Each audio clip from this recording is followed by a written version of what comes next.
नमस्कार देवियों, सज्जनों और सर्वप्रिय छात्रों, आप सबका हार्दिक अभिनंदन। उपस्थित हुआ हूँ अभिव्यक्ति और माध्यम पुस्तक से। एक बहुत ही अच्छी टॉपिक है इसकी, डायरी लेखन कला। डायरी लेखन कला हम सब देखते हैं, डायरी के बारे में हम बहुत सुनते हैं, सुना ही है। स्टूडेंट डायरी, मॉनिटर डायरी, है ना, टीचर्स डायरी, है ना, एट्सेट्रा एट्सेट्रा, हमने बहुत सुना है। तो ये अभिव्यक्ति और माध्यम के अंतर्गत ये भी एक बहुत महत्वपूर्ण विषय है। तो देखते हैं इस महत्वपूर्ण विषय की मुख्य बातें कौन कौन सी हैं, जिनका हमें ध्यान रख करके अध्ययन करके परीक्षा में अच्छे से लिख करके अच्छे नंबर लेने हैं। डायरी क्या है हम सब देखते हैं। डायरी विभिन्न प्रकार की होती है। साइज में वो A4 से छोटी होती है, उससे भी छोटी होती है, मझोली हो सकती है और एक पॉकेट भी हो सकती है। तरह तरह की डायरियाँ होती हैं। इन डायरियों पर विशेष रूप से जो है मोटी जिल्दें होती हैं और अंदर कुछ शुरुआती पृष्ठों पर कुछ इम्पोर्टेंट चीज़ें होती हैं, जानकारियाँ होती हैं, है ना। उसके बाद तिथि के हिसाब से, तारीख के हिसाब से हर पेज पर तारीख लिखी होती है, साल का नाम भी उल्लेखित होता है और बाकी पेज खाली होते हैं। पेज खाली होने का मतलब है उन्हीं खाली स्थानों में डायरी लिखी जाती है। 365 दिन, पूरे साल के 365 दिन प्रतिदिन के हिसाब से जो लिखा जाता है, जिसमें उसको डायरी कहते हैं। अब डायरी क्या है जी? इससे ज़्यादा कुछ नहीं है। देखिए इस डायरी के अंतर्गत और क्या चीज़ें होती हैं। ये व्यक्तिगत डॉक्यूमेंट है, बिल्कुल निहायत ही निजी दस्तावेज, जिसमें किसी और की कोई इंटरफेरेंस नहीं होती, जिसमें किसी और का हस्तक्षेप नहीं होता है। और व्यक्तिगत जो अनुभव, व्यक्तिगत जीवन में जो प्रतिदिन के जीवन के अनुभव या मुलाकात या किसी से कोई बात या कोई विशेष घटना जिसने खुद को प्रभावित किया हो, ऐसी चीज़ों का उल्लेख इस डायरी में प्रतिदिन करते हैं, जो निहायत ही व्यक्तिगत बिल्कुल पर्सनल डॉक्यूमेंट होता है वो।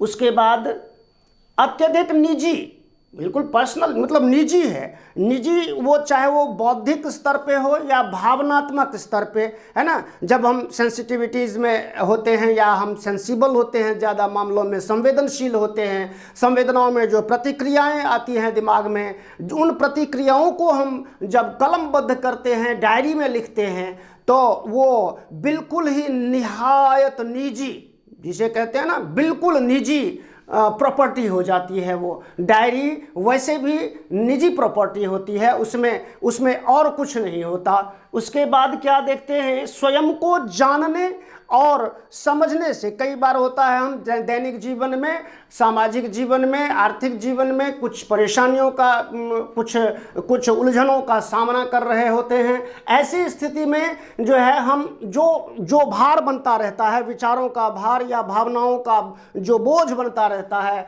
उस बोझ से भी मुक्त हो जाते हैं डायरी लिख करके। डायरी में वो सारी भावनाओं का उल्लेख करके हम उसको, अपने आप को बेहतर तरीके से समझ सकते हैं और हम अपने जो विचारों के भार के नीचे जो दबे होते हैं उससे भी मुक्त हो सकते हैं और हम पॉजिटिविटी की ओर बढ़ सकते हैं।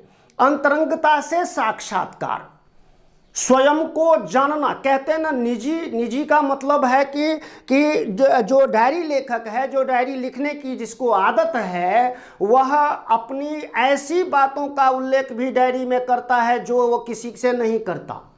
इवन कि वो पत्नी से बहुत बिल्कुल अंतरंग मित्र या अंतरंग जो परिजन होते हैं, उनसे भी जिन बातों का जिक्र नहीं करता है व्यक्ति, उन सभी बातों का जिक्र जो है वो डायरी में करता ही करता है। इसीलिए वो अंतरंगता से साक्षात्कार है, बिल्कुल अपने आप से, इनर वॉइस से, इनर इंजीनियरिंग से जो साक्षात्कार है, जो इंटरव्यू है, जो फेस टू फेस उससे हम मिल सकते हैं। हमारे अपने आप के जो विचार हैं, जो संघर्ष, द्वंद्व आदि दिमाग में चलते रहते हैं, उन सबको जानने का, समझने का एक बेहतर जरिया, एक बेहतर माध्यम है डायरी लिखना, क्योंकि उससे हम साक्षात्कार स्वयं से कर सकते हैं, स्वयं के दर्शन कर सकते हैं। स्वयं के दर्शन करने का अभिप्राय यह है कि हम बाहरी जगत को भूल करके अंतर जगत में चले जाते हैं, उसको देखते हैं, उसकी अभिव्यक्ति करते हैं, वही आत्म साक्षात्कार है। और यह अगर ठीक से हो जाए तो बल्ले बल्ले होने से तो कोई रोकता ही नहीं है। फिर स्वयं से मित्रता स्थापित करना, कहते हैं ना, अपना दोस्त अगर कोई बेहतर हो सकता है तो व्यक्ति खुद ही हो सकता है। खुद से खुद का बेहतर दोस्त और कहीं मिलना संभव ही नहीं है। इसीलिए स्वयं से मित्रता स्थापित करनी हो, दोस्ती गांठनी हो स्वयं से, स्वयं के विचारों से, स्वयं के अंतर जगत से अगर दोस्ती करनी हो तो उसका सबसे अच्छा माध्यम है डायरी लिखना, डायरी में उन सभी भावनाओं को प्रकट करना। और क्या मित्रता, अब वो अतीत जो हमारा समय बीत जाता है ना, कई बार हम साल, 2 साल, 10 साल या कई सालों के बाद हम जो है पीछे जो घटनाएं होती हैं जो भूल जाते हैं, भूलने की आदत होती है, दिमाग में वो चीज़ें फिर तो रहती हैं लेकिन समय समय पर उपलब्ध वो उपस्थित होती हैं। तो डायरी में हम ये भी देखते हैं कि जो पुरानी यादें हैं वो भी संजो करके हम एक तरह से रखते हैं उस डायरी लिखने में। उससे इसीलिए वो स्वयं से मित्रता स्थापित करने का बेहतर जरिया है, माध्यम है। उसके बाद देखते हैं कि और अगर बात करें तो ये तो मतलब लेकिन जो कुछ मशहूर डायरियां हैं, आधुनिक जो समसामयिक स्थिति है उसकी बाद में चर्चा करता हूं। पहले देखिए डायरियां और उनके लेखक। बहुत सारी ऐसी डायरियां हैं संसार में, अपने देश में और दुनिया भर के साहित्यकारों के माध्यम से, पत्रकारों के माध्यम से ये लिखी जाती हैं, लिखी गई हैं, जिनका उल्लेख यहाँ पर थोड़ा सा करना आवश्यक है। एक बहुत मशहूर अंग्रेजी में है the diary of young girl Anne Frank नाम की लेखिका ये लिखा है इन्होंने।